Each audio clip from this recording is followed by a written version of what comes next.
तांत्रिक महाराज की बात सुनने के बाद ये सभी अपने अपने घरों को वापस पहुंच गए थे। मेघना बेड पर लेटी सोच में डूबी थी। क्या हो यार, तू इतना क्यों सोच रही है? ये दमयंती आखिर थी कौन? हमें तो लगता है कि उसका महाराज से मिलना कोई संयोग नहीं था, बल्कि इसके पीछे उसकी कोई साजिश थी। इस पर इशिता ने मेघना को हैरानी से देखा। अरे तेरी तबीयत तो ठीक है, ये किस टोन में बोल रही है तू? देख मेघना, मैं तो पहले ही यहाँ से जाना चाहती थी, तेरे कहने पे ही मैं रुकी हुई हूँ। मुझे इस गांव की कहानियों से कुछ लेना देना नहीं है। कल एकादशी है, हमें बस उस मृत्युंजय अमृत का सैंपल लेना है और परसों सुबह होने से पहले इस गांव को छोड़ देना है। That's it। ये कहकर इशिता ने चादर तानी और सो गई। इसे कैसे बताऊं कि मैंने खुद को सपने में राजकुमारी बने देखा है। मुझे अपने सपनों का पूरा रहस्य जानना है, मैं यहाँ से नहीं जा सकती।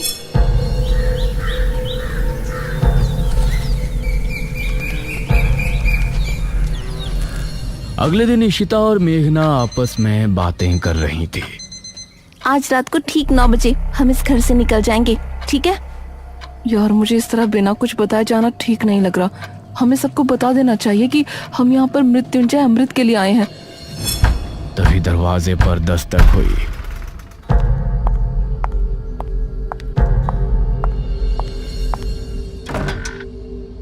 अरे अनुज, तुम? हाँ मैं। क्या बातें चल रही हैं? तुम लोग आज रात मृत्युंजय अमृत को लाने की बात तो नहीं कर रहे ना? नहीं नहीं, ऐसा कुछ नहीं है।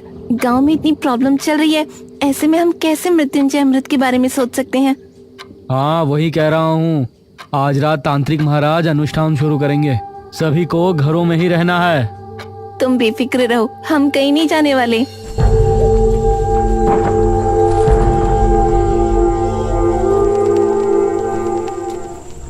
रात होने पर तांत्रिक महाराज ने अनुष्ठान की तैयारी शुरू की। उनके साथ किले में मुखिया और गांव के 2 आदमी मौजूद थे। वहीं अनुज और उसकी माँ हवेली पर अपने कमरे में बैठे थे। माँ, मेघना और इशिता को भी यहाँ बुला लूं? कहीं उन दोनों को डर लग रहा हो। इस पर ठकुराइन ने अनुज को घूर कर देखा। मैं सब समझ रही हूँ, तुम उस शहरी लड़की पर लट्टू हो रहे हो। माँ, बस वो जहाँ है उसे वहीं रहने दो, न जाने कब यहाँ से जाएगी। मेरा बस चले तो मैं अभी उसे इस घर से निकाल दूं। उस समय इशिता और मेघना घर के पिछले दरवाजे से निकल रही थी।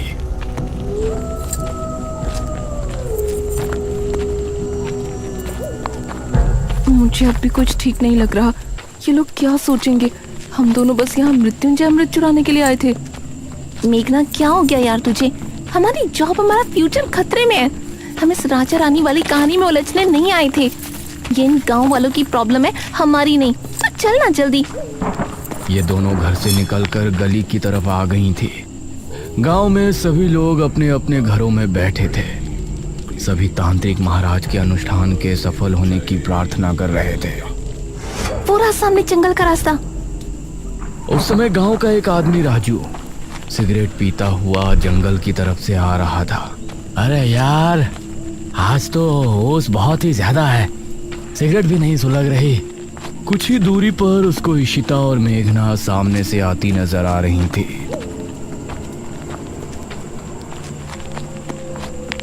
अरे वाह, यह तो वही शहरी हसीनाएं हैं जो मुखिया के घर ठहरी हैं। इनसे जान पहचान बढ़ाने का यह अच्छा मौका है। वो भी कुछ दूरी के फासले से इनके पीछे हो लिया। इशिता और मेघना ने अभी जंगल की सरहद पर कदम रखा ही था कि तभी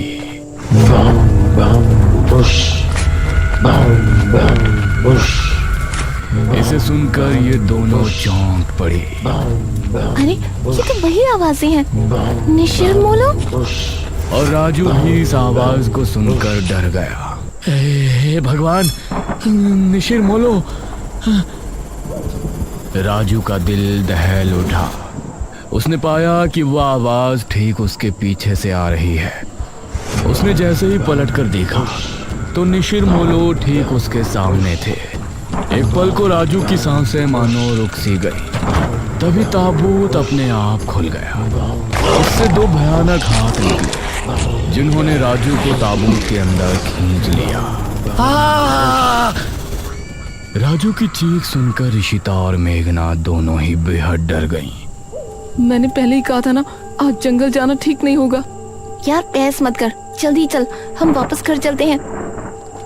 इस तरफ तांत्रिक महाराज अनुष्ठान को शुरू कर चुके थे। वो आंखों को बंद किए लगातार मंत्रों का जाप कर रहे थे। मुखिया और वो दोनों आदमी उनसे कुछ ही दूरी पर थे। भागो जल्दी, कहीं निशिर मुल्ला हमें देख ना ले। इशिता और मेघना दोनों अब डरी हुई हालत में आगे बढ़ रही थी, लेकिन वो आवाज कम होने की बजाय और बढ़ती जा रही थी। माँ, मैं यहाँ क्या करूँगा? मैं भी किले पर जा रहा हूँ। हो सकता है पिताजी को मेरी जरूरत हो। अरे भूल गए क्या, किसी को भी बाहर नहीं निकलना है। अरे मुझे कुछ नहीं होगा। वैसे भी निशिर मोलो की आवाज अभी तक नहीं सुनाई दी। मुझे नहीं लगता कि वो आ जाएंगे। ये कहकर अनुज अपनी माँ की बात काटते हुए घर से निकल गया। इस तरफ तांत्रिक महाराज भी अपनी आंखें बंद किए ध्यान मग्न थे। तांत्रिक महाराज ने खुद को एक अंधेरी जगह पर पाया। क्या यहाँ कोई है? सामने से कोई जवाब नहीं आया और तांत्रिक महाराज के पास एक तितली आकर रुकी। वो तितली अंधेरे में चमक रही थी। वो कुछ देर उनके पास रुकी रही और फिर एक तरफ चली गई। तांत्रिक महाराज भी अब उसके पीछे हो लिए। काफी देर तक चलने के बाद वो तितली जमीन पर बैठ गई। तांत्रिक महाराज ने पाया कि जमीन पर एक दरवाजा लगा हुआ है। वो तितली उस पर बैठते ही गायब हो गई। मेघना और ऋषिता को भागते हुए काफी समय हो गया था। किला इनके सामने ही था। सामने से अनुज भी आ रहा था। उसने इन दोनों को सामने से आता हुआ देखा। अरे मेघना और ऋषिता, ये तीनों एक दूसरे को देखकर हैरान रह गए। तुम दोनों यहाँ क्या कर रही हो? तुमको तो अपने कमरे में होना चाहिए था। मेघना कुछ कहती, लेकिन इससे पहले ही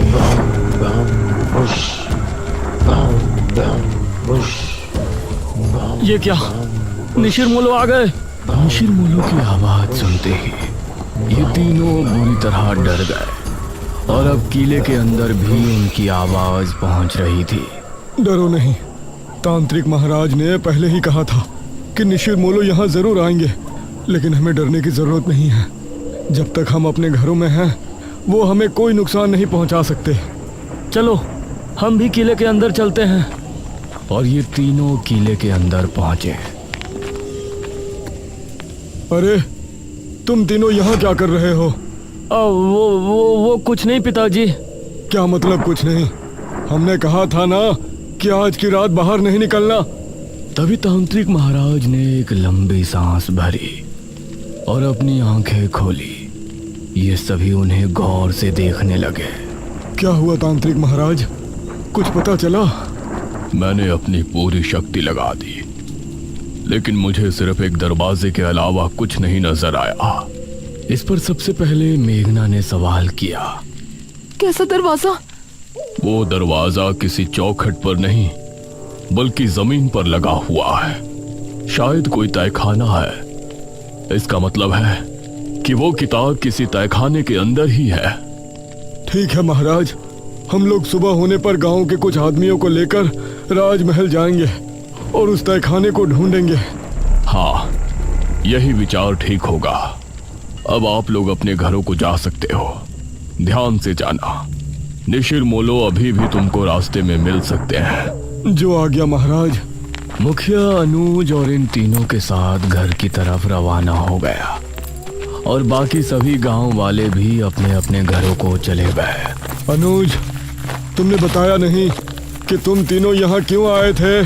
वो पिताजी, मुझे आपकी चिंता हो रही थी और इन दोनों को भी ना जाने क्यों घर पर डर लग रहा था। इसीलिए ये भी मेरे साथ चली आई। मुखिया को अनुज की बात में सच्चाई नहीं नजर आ रही थी, लेकिन उसने आगे कुछ नहीं कहा। कुछ देर बाद ये चारों घर पर पहुंचे।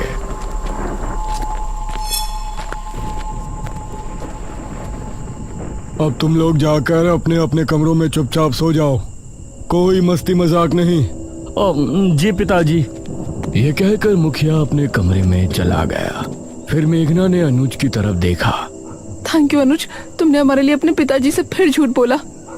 अरे कोई बात नहीं मेघना, तुम्हारे लिए तो मैं 1000 झूठ भी बोल सकता हूँ। ये कहकर अनुज मुस्कुराते हुए अपने कमरे में चला गया। फिर इशिता और मेघना भी अपने कमरे में पहुंची। उस रात मेघना के मन में कई सवाल चल रहे थे।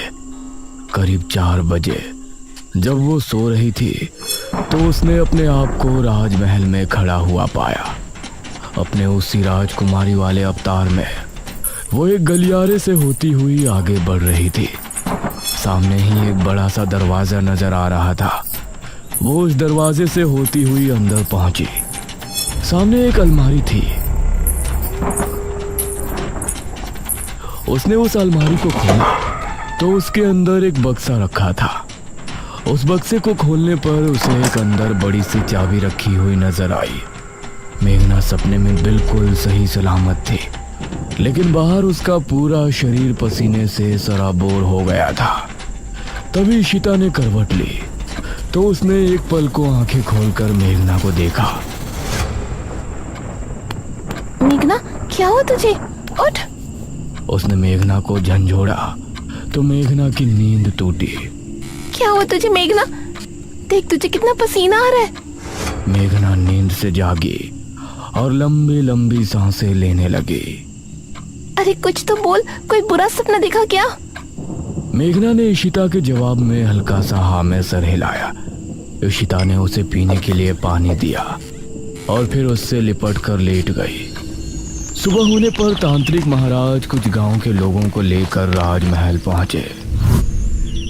कोई भी कमरा, कोई भी गलियारा छूटना नहीं चाहिए। जी महाराज। गांव के सभी लोग अब अलग अलग गलियारों में चले गए। एक आदमी जिसका नाम मनीष था, वह एक कक्ष के सामने खड़ा था। उसने जैसे ही दरवाजा खोला तो कई चमगादड़ तेज शोर करते हुए वहां से निकल गए। उसने खुद को संभाला और कमरे के अंदर दाखिल हुआ। हे भगवान, कितना बड़ा कमरा है। तभी उसे भारी कदमों की आहट सुनाई देने लगी। उसने सामने देखा कि वही लबादे वाला आदमी उसके सामने खड़ा है। मनीष उसको देखकर दरवाजे की तरफ भागा, लेकिन दरवाजा अपने आप ही बंद हो गया। तभी वो लबादे वाला आदमी तेजी से उसके करीब पहुंचा और उसने कसकर मनीष का गला पकड़ लिया। मनीष की चीख महल की दीवारों में ही सिमट कर रह गई। गांव के लोगों ने राजमहल की अच्छे से तलाशी ली, लेकिन राजमहल इतना बड़ा था कि अपना पूरा दिन लगाने के बाद भी वो आधे राजमहल की छानबीन भी नहीं कर पाए थे। तांत्रिक महाराज, अब तो रात होने वाली है। अभी तक उस तहखाने का कुछ पता नहीं चला। उसको ढूंढना इतना भी आसान नहीं है जितना हमने सोचा है। मुखिया जी, हम रात में यहाँ नहीं रुक सकते। अवश्य, हम सभी यहाँ से निकलते हैं। सुबह होने पर फिर से आएंगे। ये सभी राजमहल से निकल ही रहे थे, तभी सामने से इनको मेघना आती हुई नजर आई। अरे बेटी मेघना, तुम यहाँ? जी अंकल। तुम यहाँ क्यों आई हो पुत्री? मुझे लगता है कि मैं उस तहखाने तक आपको लेकर जा सकती हूँ। ये कैसे हो सकता है? इस पर तांत्रिक महाराज ने मुखिया को हाथ के इशारे से चुप कर दिया। तुमको ऐसा लगता है तो ठीक है, बताओ कहाँ है वो तहखाना? अब मेघना आगे आगे चल रही थी और सभी उसके पीछे थे। वो एक गलियारे से होती हुई आगे बढ़ रही थी। सामने ही एक बड़ा सा दरवाजा नजर आ रहा था। वो उस दरवाजे से होती हुई अंदर पहुंची और ये सब भी उसके पीछे अंदर पहुंचे। सामने एक अलमारी थी। उसने उस अलमारी को खोला तो उसके अंदर एक बक्सा रखा था। उस बक्से को खोलने पर उसे अंदर एक बड़ी सी चाबी रखी हुई नजर आई, जिसे देखकर ये सभी हैरान रह गए। हे भगवान! मेघना ने बिना कुछ बोले चाबी को उठाया और फिर से आगे बढ़ी। सामने एक और दरवाजा था। मेघना उससे होते हुए सभी को अपने साथ अंदर ले गई। उस अंधेरे कमरे में सभी को जमीन पर एक दरवाजा नजर आया, जिसे देखकर सभी की हैरानी का ठिकाना नहीं था। यही है वो दरवाजा जो हमने हमारी दिव्य दृष्टि से देखा था। उस दरवाजे पर एक छेद था। मेघना ने उस छेद के अंदर चाबी लगाकर 3 बार घुमाया। अब इसे उठाकर देखो। तांत्रिक महाराज के कहने पर 2 आदमियों ने दरवाजे को उठाकर देखा तो वह आसानी से उठ गया। दूसरी तरफ अनुज और इशिता घर पर मौजूद थे। अनुज, मेघना कमरे में नहीं है। क्या मतलब? कहाँ गई अब वो? मुझसे तो टॉयलेट की बोल के गई थी, अब देखा तो वहाँ भी नहीं है। यह सुनकर अनुज हैरान रह गया। इस तरफ राजमहल में ये सभी तहखाने के अंदर पहुंचे। वहां एक शीशे के बक्से में एक किताब रखी हुई नजर आई। हाँ, यही है बेरमपुर पुराण। सभी किताब को देखकर खुश भी थे और हैरान भी। पुत्री, इसे उठाओ और फिर हम किले पर चलते हैं।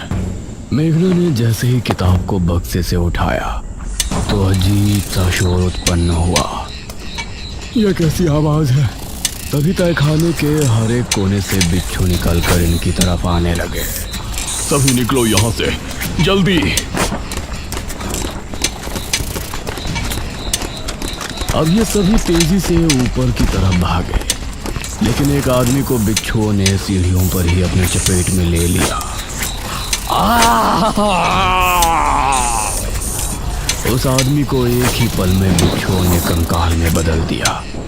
बाकी सभी लोग डरी हुई हालत में महल के मुख्य द्वार की तरफ भागे। मेघना सबसे आगे भाग रही थी।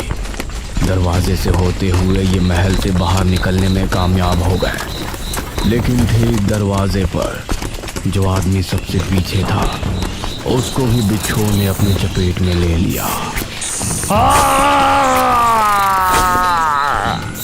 और उस आदमी की चीख पूरे राजमहल में गूंज गई।